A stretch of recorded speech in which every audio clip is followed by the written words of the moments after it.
Hello and welcome back to Work in Progress with Nicole Engelmann. This is the second part of my conversation with Jess Hellens. She's the founder of Wild Coworking and a marketing guru, expert, genius who loves Loser. strategy. No. No, Um, no, no, no. no, like I wish I was that good at stuff like that. It just goes over my head. But yeah, in the second part, we're basically talking a bit about strategy and like helpful tips, and it's more practical. So I guess going in is one of the questions like, what is the, if someone is just starting out, how should they plan them? I think, guess the marketing thing is always like, go on social media, I have a website, and I post some blogs, and that's most people's like marketing strategy. I wouldn't even say strategy. Is there a way to kind of have a bit of a plan when you're just starting out, like some basics that you would recommend? Yeah, so I think even the word strategy is overwhelming, right? Yeah. Like, what does that even mean? But it's a case of, so if someone was starting out and thought, well, I need a strategy, apparently, what even is that? Well, all it really is understanding why you're doing something, how you're going to do it, and when you're going to do it, right? So I think the first thing I would say to someone is like just free write, pen and paper. Um, don't worry about social media or anything like that. We're working on the foundations first. So it's a bit like building a house. You're not going to put the windows in before you've built the structure, right? And so social media is your windows and your door. Um, you need to have a really strong, solid structure that will keep you literally grounded in everything that you do. And so I would say to someone, sit down with a piece of paper and work out where you are right now. So if I was writing a strategy document, I'd start with an overview. So I ask people, where are you right now? And where do you want to be? It's as simple as that to start with. It can be a paragraph or it could be 2 pages. I would try and keep it as short as possible, just because otherwise you will overwhelm yourself again. But that's as simple as it needs to be to start with. Also, kind of why you're doing it is really important, because then all of your decisions that you're going to make in your marketing will relate back to that. So it's kind of a mixture of understanding yourself, your business, to then allow the marketing to come out of that. So yeah, that's where I'd say the best place to start is pen and paper. Write down where you are right now, why you're doing it, and where you want to get to, and just start there. That's Yeah. the only place you need to start. Okay. And in terms of where you want to be, do you mean that as Mhm. in financial goals or amount of clients you want to have, or what is the objective there? So if I am asking someone that, so if I'm working with someone one to one, I would want to know what their vision is for themselves, so their life, as well as their business. Because as self employed people building businesses, I want to know whether this work that you're going to be doing, mainly marketing strategy, whether the activity that you're going to do is actually going to get you what you want. Because that's the difference between creating a strategy that works and one that fizzles out and you never go back to or use. So I would say it can be a mixture. I want to see in an overview of someone saying, this is where I am now and this is where I want to be. I want to know how you want to live your life in 6 months or a year. What does your business look like? Does that allow you to live your dreams? Does that look like X turnover? Or does it mean that you've got freedom in your week? You're working 4 days a week. Does it mean that your business is representing something and has affected something, like, you want to see the change in the world in this way? So it can mean different things to different people, but you're basically going, I'm here right now. Am I where I want to be? Maybe you stay the same. And so your marketing is going to be keeping you at a consistent level of income. Maybe you don't have a beginning and end goal, but starting at that point to just have a kind of recap of, hang on a minute, right, let's take a step back and think, what's actually happening right now? Because we can get so into our business that we forget to take a step back and look at, okay, have I been led down the path of least resistance? Am I doing what I really, really want to be doing? Am I being influenced by other people and the way that they're doing things? So it is literally just a review. And like I said, you could, by doing that review, realize that you're exactly where you want to be and always have wanted to be. Or maybe you realize that you want to increase your turnover. Maybe you want to double it. Maybe you want your business to stand for something different. Maybe your values are not coming through. So it is very personal to each person. It's like one of those activities that when you're sat on your own thinking, oh, okay, I'll do this start of a strategy, it's like, oh, this is so boring. Why do I need to do this? But it is so important, because that's the beginning of you digging deep and putting your foundations in to build your house. Yeah, So, I, yeah. I love that because I think, especially when you said, like, sometimes you find out you're exactly where you want to be. Mm. I find that I think social media or, a lot of external things tell us, you see all the time, like how to make 5 figures, 6 figures, how Oh, to, yeah. reach a million. And because we're so numbers orientated as a society, I guess. But what it shows me, or what it has shown me personally, seeing all those ads, is like, I don't actually want that. Like, this Mm. is not my goal to have like 6 figures, because for me that sounds like a lot of work in terms of what I'm doing. Like, my income is not passive, so having 6 figures means that's a lot of work for me that I wouldn't be able to, do on my own without any help, or having, almost creating my own agency kind of thing, which is Yeah. not something I want to do. Yeah. And I've seen other photographers that, I mean, apart from, let's say, weddings, because that's more money, but portrait or branding, that have done 6 figures and they were totally Mm. burned out. Yeah. Because also from a financial side, you have to make X amount of money more to even make it worth it past the VAT threshold. So that's, I guess, another thing you have to think about in strategy. If you want to reach a certain number, you have to make at least 20K just to pay your VAT stuff, to even Exactly. then make more money than you did at the threshold. Yeah. Um, Yeah. and it's definitely something where I'm like, I'm fine with, like, there's more I want to do, but I'm not at that threshold anyway. So it's like, but I'm not looking for 6 numbers. I just want to have a nice quiet life where I can, go on a holiday and not think Yeah. about the shoes I want to buy or whatever it is, which is a cliche thing now for a woman to say, buying shoes. But I don't want to have to think as like, can I afford this? Even if it's just a Yeah. t-shirt or whatever, or, Yeah. a new gimmick for work. So yeah, I really love that where you want to be is different for anyone. Like, Absolutely. Yeah. And yeah. actually, I've had one-to-one. I had a one-to-one recently with someone who felt like she needed to do marketing, that she should be doing marketing. And I was like, why do you feel like that? Are you wanting to grow? Are you not bringing enough money in? And she was like, oh, no, no, no, everything's fine. And I was like, okay, so how have you sustained your income? So it went through all of the ways that she brings in clients. And I was like, you don't need anything more than sustaining those relationships, because that's what's bringing your work. And sometimes you might want to, you know, create a shop front on your Instagram, maybe, or you might decide in 6 months that you want to attract a different type of client. And so then you're going to look at your marketing strategy, because at the moment you're known for this, but actually changing your messaging and all of that needs to change. And actually, from that conversation, she was like, oh, yeah, okay, so I don't need your help anymore. I was like, great.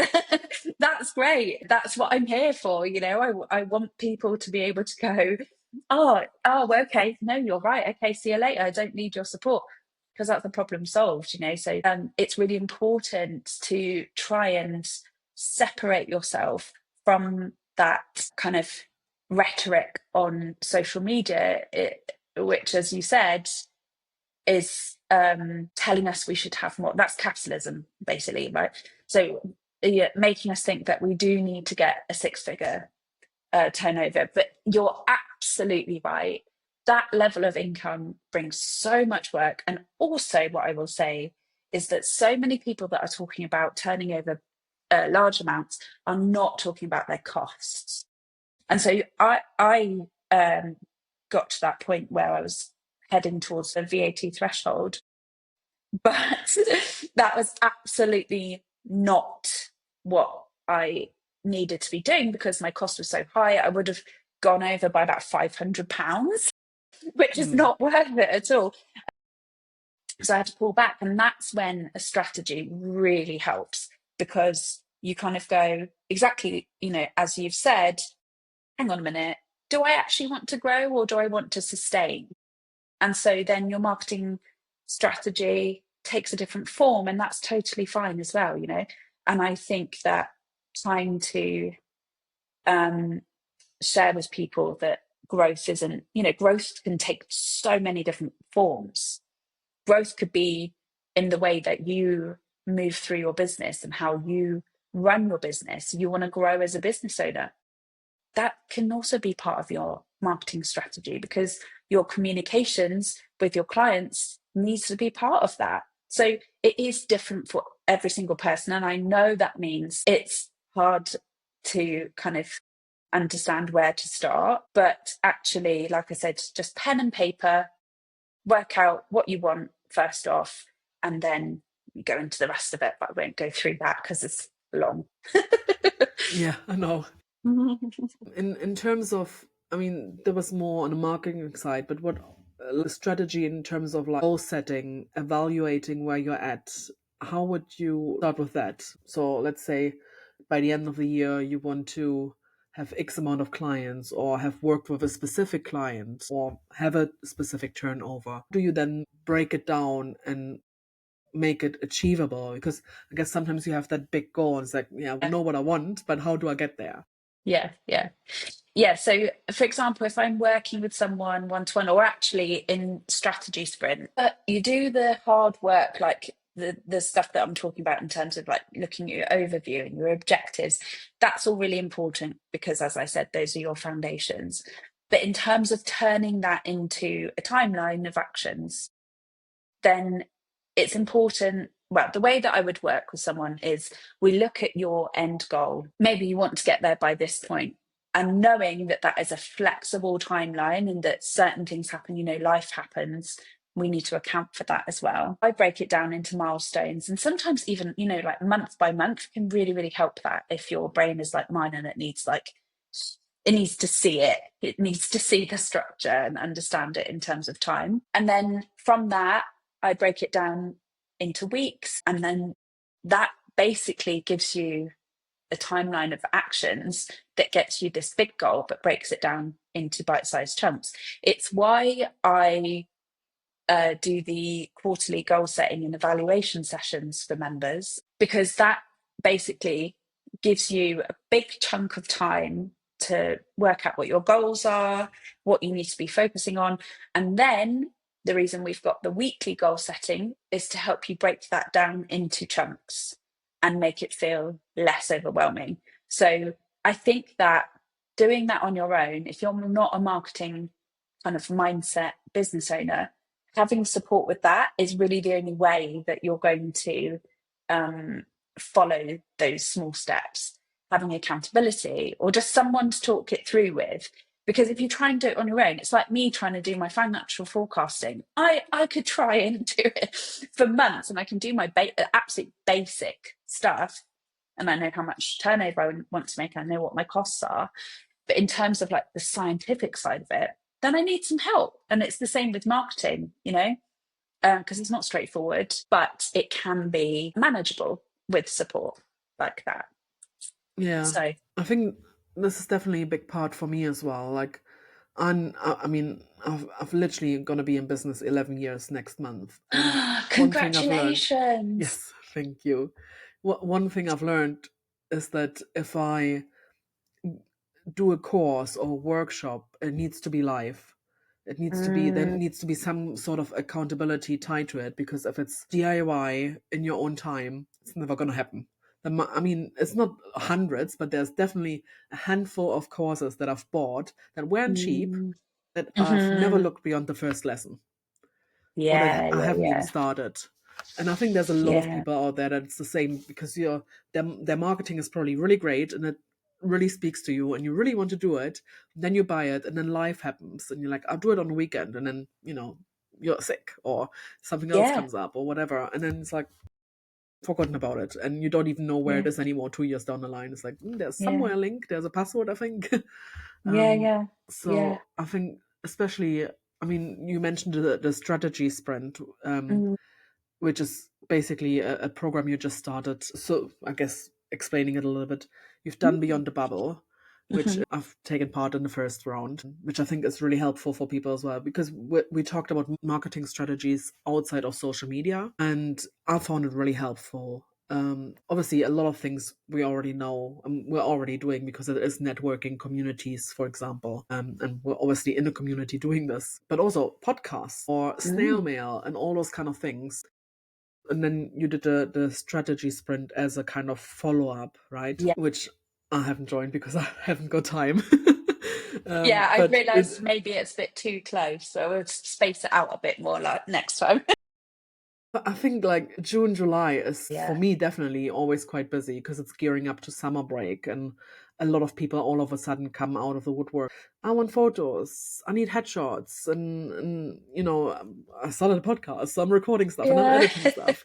So there's a lot of stuff going on. But I think, like with those workshops, that's a lot of the stuff you've just talked about, like the goal setting, about knowing what you want and how to utilize certain tools to Mm. get it. If you're not even, like, we're all on social media, probably a lot of us probably don't want to be on there, and it's Yeah. it's a necessary evil. So this looks at alternatives and things that maybe work better for you and align more with you.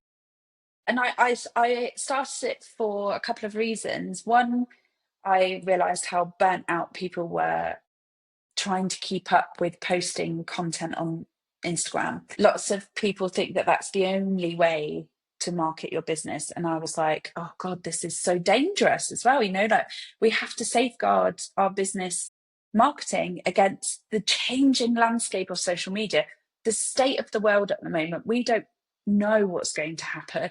And I don't want to get too dark, but we've seen power outages. We've seen certain platforms being banned in countries. So if you've got followers in those countries and suddenly they can't access that platform, then you've lost a massive chunk of your audience, right?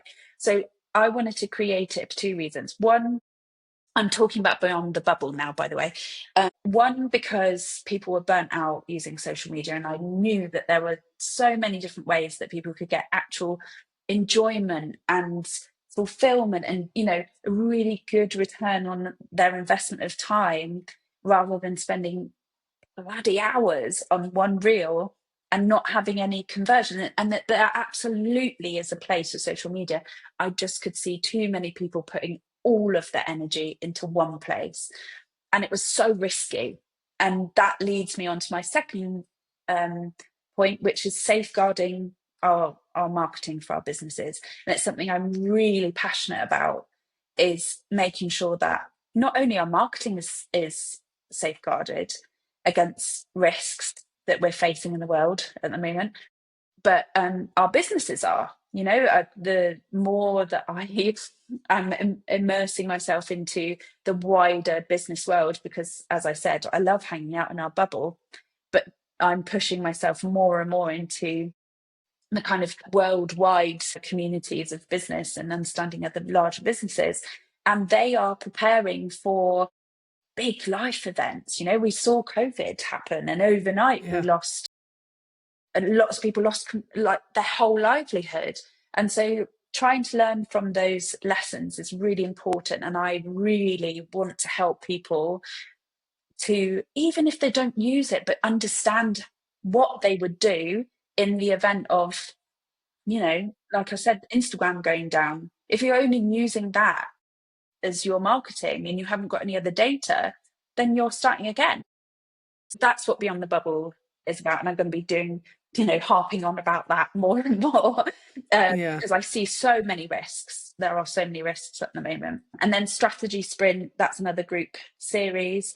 It helps people actually put that stuff into action. So it's exactly what you were saying, that, okay, I'll learn about this, but then what do I do? Well, you create a strategy, and then we'll put a marketing plan together so you can follow it step by step. And that's why I created that.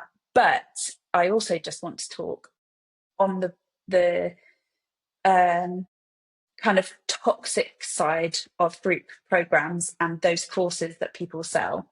I'm very aware of, when launching these group series, of not promising the world, because there are so many courses that are like, do this course and you can earn 1 million in a year.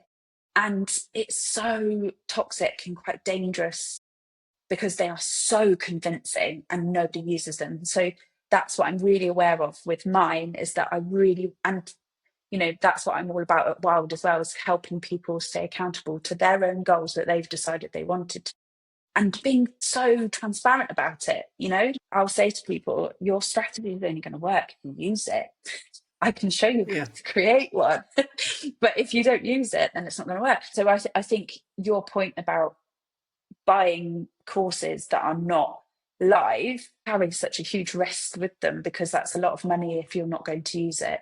Some of them are amazing, but there is a kind of culture of people selling big promises and not being, they guarantee these outcomes, and there's no way that you can guarantee, because you don't know what happens in someone's life.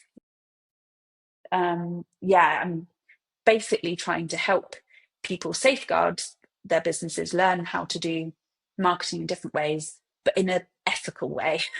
I'm there leading the sessions and make it simple. Yeah, it's basically giving people the tool, and then it's up to them to do something with it, right? Because I think a few years ago it was a lot about numbers, and it's still a Mm, little bit about numbers. And now the promises became a bit vague, as in how to increase your leads tenfold, or like yeah, just increase your leads, or how to earn more money or make more clients. So it's always like it's promising more, but again, they don't do the numbers anymore, because they probably noticed, okay, we can't promise numbers, and then people can complain or whatever. But yeah, it's always.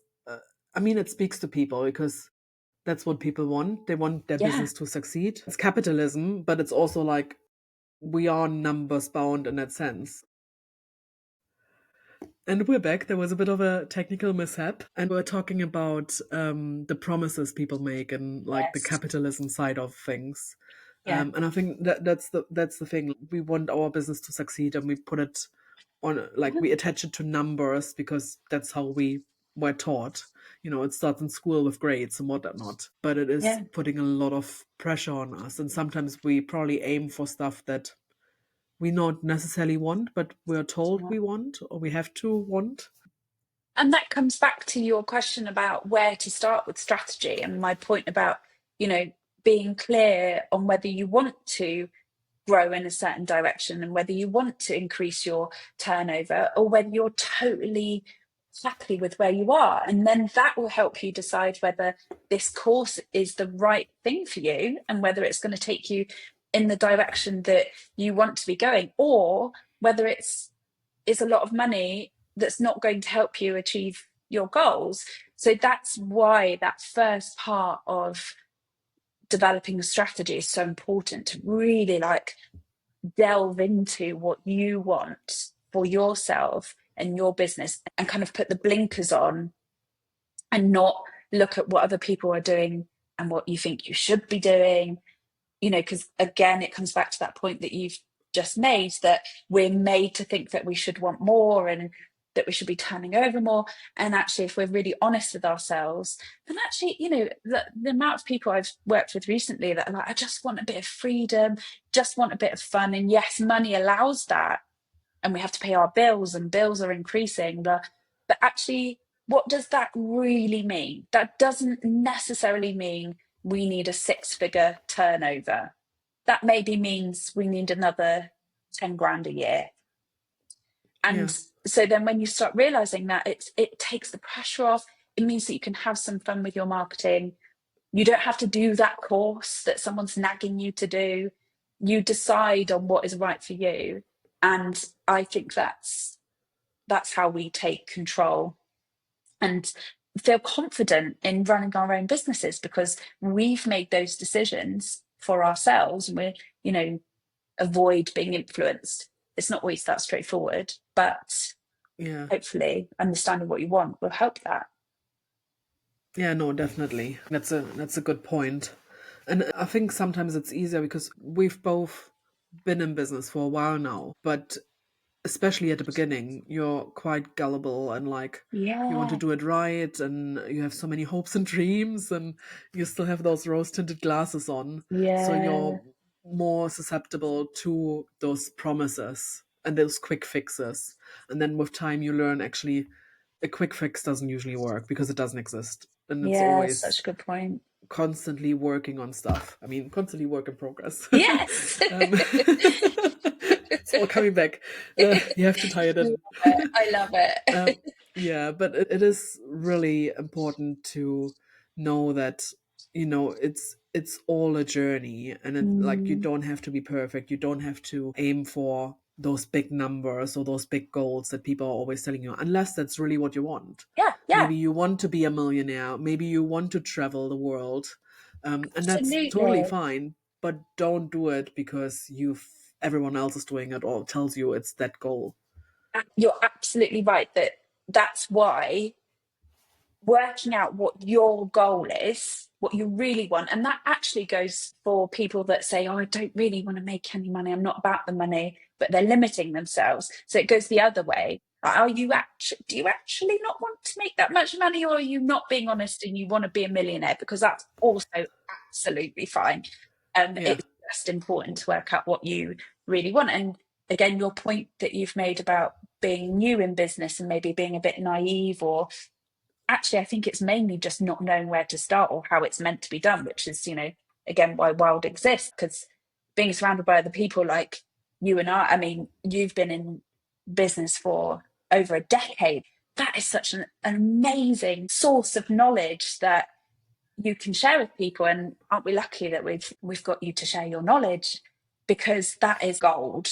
And to someone starting out, that kind of lived experience is so important to try and avoid those shiny objects that we're like tempted by when we're like, Yeah. oh, I should do this because that person said, I'll make loads of money if I do their course. This must be what everyone does. And it's not. I don't think I've ever done a course. Um, Yeah. I But haven't, not one that's cost loads of money. yeah. So No, I think definitely. And that's the other thing. Like, I've heard that reason a lot when I tell people, like, how long I've been in business. And it's like, I still often feel like I'm not sure what I'm doing. And yeah, yes, I've done quite a lot of things and I've tried things out and, yeah, went to different networking and whatnot and have tried this and used this system. So I know a lot of things, but to me, it doesn't feel like I'm an expert or have lots of knowledge. It's just lived experience. And I'm yeah. still sometimes literally like, I don't know if this Google ad is working, or you look at a course and say, oh, this sounds really good. Because for me, Mm. it's also I like learning. Yeah, It's 100%. it's Yeah, yeah. it's a weird thing. I actually quite liked school and as in the learning part because that was easy and it was always interesting. Like sometimes I watch a documentary or a film and then something pops up and I'm go down a hole learning about something that I've seen in a movie, Love which it. I just love knowledge. So, but Yeah. it is that thing where I think one of the earlier in person things with Wild, where I said, "Oh, I've been doing this for 9 or 10 years," and the person I talked to was in for 2 or 3 years, and she said, "Oh, does it Mm. get any easier?" I was like, "No." She's like,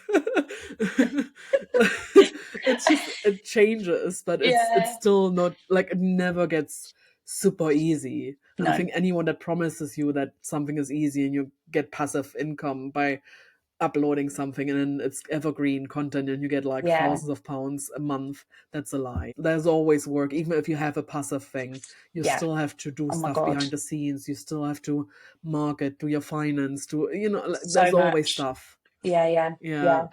You're absolutely right. And when I say I haven't done a course before, I've definitely learned. I've used other ways of learning because I think there are so many amazing resources out there, and also mentors. Like I said, maybe I don't know if it was in this part or the part before. I think finding people that you can learn from or coach. I have a coach, and that really really helps me learn more about myself. And there are things like finances that I really need to learn about. So I seek people out that can teach me about that.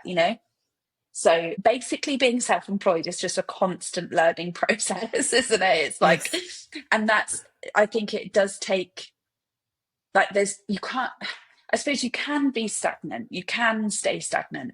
But I think if you are self-employed, you don't feel that fulfilled. Even if you don't want to grow, you still want to do things differently. You want to have fun in your business, or it doesn't necessarily always stay exactly the same. Yeah. Um, because we want Also, I to. find, Yeah, go on. yeah, Sorry. sorry. I find the world changes as well, right? Yes. So even if you're content with your business, sometimes there are Mm, outside uh, things that are changing, and then you have to yeah. change along them. I mean, AI is probably one of the biggest examples Such a right good now point. that people Mm, have to adapt, with stuff and go along with it or learn it, and then kind of. So even if you're happy with where you are, there's always outside factors and aspects that change, and you have to yeah. learn and go with the flow, Yeah. or maybe even do something completely different. But that's Yeah. then your advantage or your selling point, that you don't need this because I'm doing this. Yeah. Such a good But point. you always have to evolve, even as a person, and that's the Yeah. other thing, because as a self-employed person, or you're evolving as a person, so your Mm, business evolves as well. Like, mm, it's completely different yeah. from when I started, because I was just Mm, like, I didn't even know. Like, I started a business because um I started freelancing for an agency, so I had to register in order to invoice that agency. I wasn't even like, yeah. I'm now a tiny business with a shop front or whatever. Mm, Like, I mm-hmm. just did photography on the side, earned a bit of money on the weekend, Yeah, great. and it kind of grew from there. That my passion became this thing, and then evolved from doing those portraits to doing weddings to doing events, and then kind of branding because of became a thing. Wow. So it's all evolving with time. Like, what you do now at Mm, the start of your journey is probably not what you're gonna do a year from now, yeah. 2 years, or 10 years. Yeah, you're so right. And that kind of gives you a bit of freedom, I think, sometimes when you can like think, oh, well, it's going to change anyway, so let's just give it a go. Like there's no like when we're talking about goals, maybe there isn't really an end. There's not like, we'll get to a certain point and be like, right, I'm done. Your point that you've just made about constantly evolving and the world evolving around, if we don't adapt then we'll be left behind. And yeah, and so kind of flexing is really important. Are you finding that AI is affecting your work? I mean, AI isn't that good yet, but I suppose it is getting Yeah. better. But are you finding that is affecting the way you work? I utilize it in my business. So I use it for some kind of ideas and Mm, refining my content as well. Because again, English not being my first language, mm, I find sometimes that I repeat myself a lot, or I use the same kind of words, or don't know how to say the same thing differently. So I sometimes just use it. Oh, this is what I want to say. Can yeah. you make it sound jazzy? Yeah, yeah, Give it a yeah. bit more of an oomph. But also in like the editing, obviously all the Adobe has generative AI now. Oh, That's does actually, it? sometimes it's hit and miss, but Yeah. sometimes it's really good. For something that you maybe needed to go into Photoshop before, you can Mm, stay in Lightroom and just mm, do it a bit quicker. mm. And I even did a post about AI headshots, Because that's the thing as well. There's like websites Yeah. out there where for $40 you can get 200 headshots. And Whoa. I've actually paid like 10 quid for it to show people. Like I literally paid 10 quid for AI headshots of myself Oh, and yeah, I made a whole saw post those. about it. Yeah, Yeah. I saw that. And That it was is, so clever. yeah, but it is weird because it does look like me, but it also doesn't. There's no Like it looks soul. like a cousin. Yeah, exactly. Yeah. And that's the other thing. Go with the flow, use it if you can use it, Mm, but don't replace something with it. mm, AI doesn't create from nothing. It is using stuff that has been written before, that has been created before. yeah, yeah, And yeah. I think especially photos or written words, it is that, like you said, there's no soul. So it it looks at a face and it looks at the metrics of a face. It Yeah. doesn't look at the person behind it and the soul.